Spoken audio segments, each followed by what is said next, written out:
supportive and dynamic City Mayor of Davao City, Mayor Sebastian C. Duterte. A round of applause, please.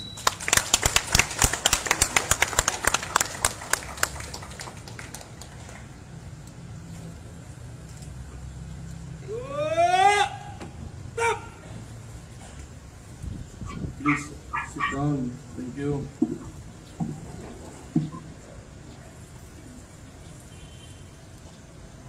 Police Brigadier General Wilson B. Soliva, outgoing City Director Police Colonel Alberto Panyalupas, incoming City Director Police Colonel Richard P. Batang, Police Lieutenant Colonel J. G. Clamor, Police Colonel Gilbert C. Ilagan, Councilor Luna Acosta, Mr. Angel Sumagaysay, Colonel Darin Comea, fellow workers in government, o sa tuan tanan dere, may hapon sa inyohan tanan. Sir! So first of all, dako kong pasalamat ng Police Colonel Lupas. Thank you kaayo sa tanan nimong trabaho o tanan nimong sakripisyo para sa atong mga pinalanggang Davaoenyo. Salamat gid kaayo.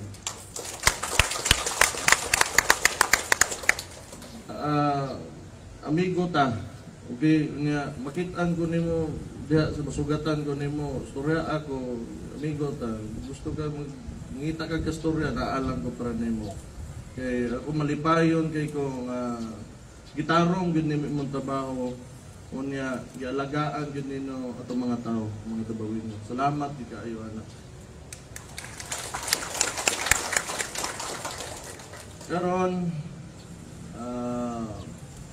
so ingon ani, nagsugod ako ang termino nga kasagaran sa kong oras gihatag nako sa mga rural areas nato diri sa Davao.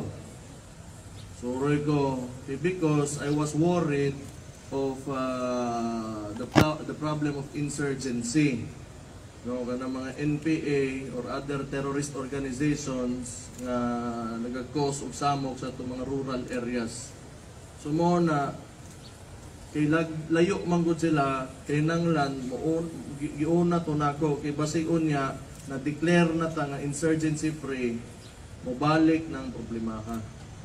So mo nang isa sa ko ang mga pinaka ginakahadlokan because these groups manggod are terrorists and they will do anything to harm people to get what they want. So mo na suroy ko sa bukid, Pakibato, Marilog. Kanya dito po, mga tao medyo usahay gutom. Yan natay nagka-abaka crisis ta, wala nila gipang palit ng mga abaka dito sa mga lumad, mga natibo dito. Wala na sila mapalit pagkaon. Problema po, sige kong atiman dito. But it's getting better naman po. Okay naman. Kanya so far, ang ato ang mga tao dito, hindi naman gipot sila kung ganahan mo balik o motoo dito speakas. So maayo ang ato ang ilang tan-aw sa gobyerno karon. Nalipay sila nga makabati gid sila gobyerno dito. So karon pag-abot paghuman ana mga late last year and antodron around November, December, hantod ron. So medyo nag-shift akong focus, but still I still go to the rurals. There is urban areas na to. Ang problema, nastorya na ko mga kapitan, nastorya na ko mga kagawad, nangutan na ko, wala may infrastructure problem. Di man na pagbukin, wapay tulay, wapay dalan. Ang observation yun nila, ning balik yun ang drugas. Naay mga tao nga namalik ang drugas. It's not because wala na to gibuhat atong trabaho, but you know, we cannot simply close our borders dere aning Davao. Kaya kung napatay border control dere, okay raman. I think PDEA just released kung unsa ka mahal ang Sabo dere, I think we're extraordinarily high compared sa mga ubang lugar. So everything is okay. Supply is scarce. Ang problema, ang kanang Sabo, dali ra kay na itago, mupalit sila sa gawas, o asa man na nila kwaon, masuksok, masuod nila dere. So ano yun? Problema ta diha. Davao man no? Pag kana ganing istorya ka, hardline gyud ta diha. Dili gyud ta mosugot ana. Dili gyud ta mo allow. Balik-balik naman ni sa. Kabalo ko sumol na kay ni paminawon. Balik-balik naman ni.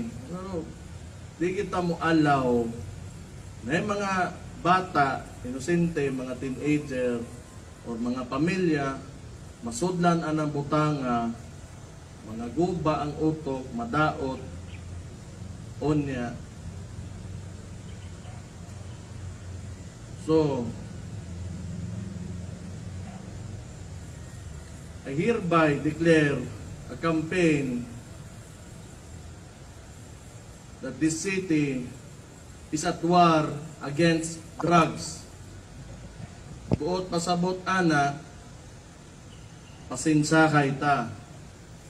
Tagaan ta mog oras, muhawa mo dire, kung gabaligya mo droga, if you are selling drugs sa mga bata, sa mga breadwinner sa pamilya, o bisag kinsa pa diha, hawa na karon. Kay na pulan nami, di mi gustog ingon ana dire. So this will be your chance to get out of this city. Pwede gani, sorry, nag-ingon ako, daan karon, gawas mo diha o hawa mo dire, hindi mo maundang patyon ta mo.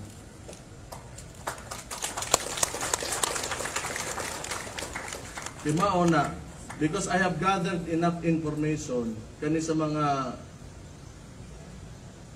densely populated barangays na to, and I have the data. Undang mo, di gani, wa ko'y mahimo para ninyo. Wala tay makayay, basta kay giingnan na mo, hawa mo dire. Ayaw mo ko ano.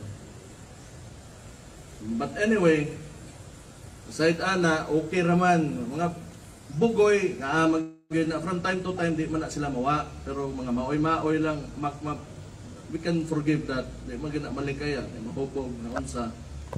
Walay abusado, walay ganang angas, ganang magbuli-buli, everyone. Okay na na. Labi na kung kita nasa serbisyo, politiko, police, sundalo, best behavior kita while out on the public, nato sa publiko. Kaya kita mo ihimplo sa mga tao, magtanaw na sila nato, nga mo ilang sundon.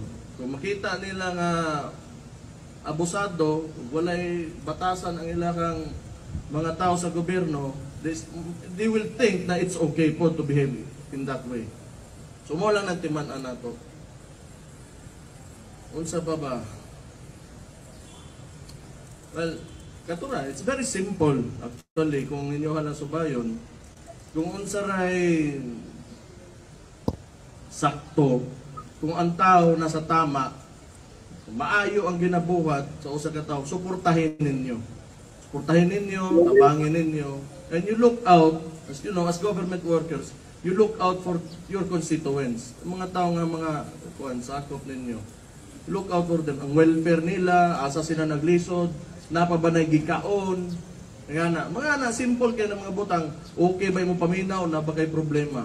Pero pag abot gani sa krimen o tinarantado, katarantaduhan, kinahanglan brutal yun mo diha. You know why? Overpopulated, it's really hard to manage sa ingani ka dakong populasyon, sa ingani ka centralized nato karon diri sa Davao. Like everybody, almost everybody is here. Almost everybody. We have 4 million, 4.5 antibuok population sa Davao region, and 2 million of that is here in Davao City. So ingana, maunang ako, pasalamat ko kang Police Colonel Lupas that he took the challenge na iyag yung bantayan ang ato ang dakbayan. So again, a round of applause for the former city director. For the incoming, sir, my pronouncements are clear. Klaro yun na. And I will stand by it until the day I die. Para sa mga taga Davao, magsakripisyo gid kita. Maura yun na. Kung gusto ninyo nga muasinso pa ta, musaka pa ta, o mulabaw pa ta sa asa tagaron, sakripisyo. Kay kung dili kita ang magsakripisyo, ang masakripisyo ang mga tao. Mao yun na. Sa mga tropa nato diha, nga kanang gatuoan gatuo kaayuhan. Salamat kaayo sa inyo ha. Di na ko kalimtan ang inyong ginabuhat para sa mga tao. Maging kaayo sa mga tao. Maora na, ako malipayon kaayo, nga nakakita ninyo karong adlaw, kung nalipay po mo nakita ko ninyo, may hapon sa inyong tanan, and God bless you all. Thank you.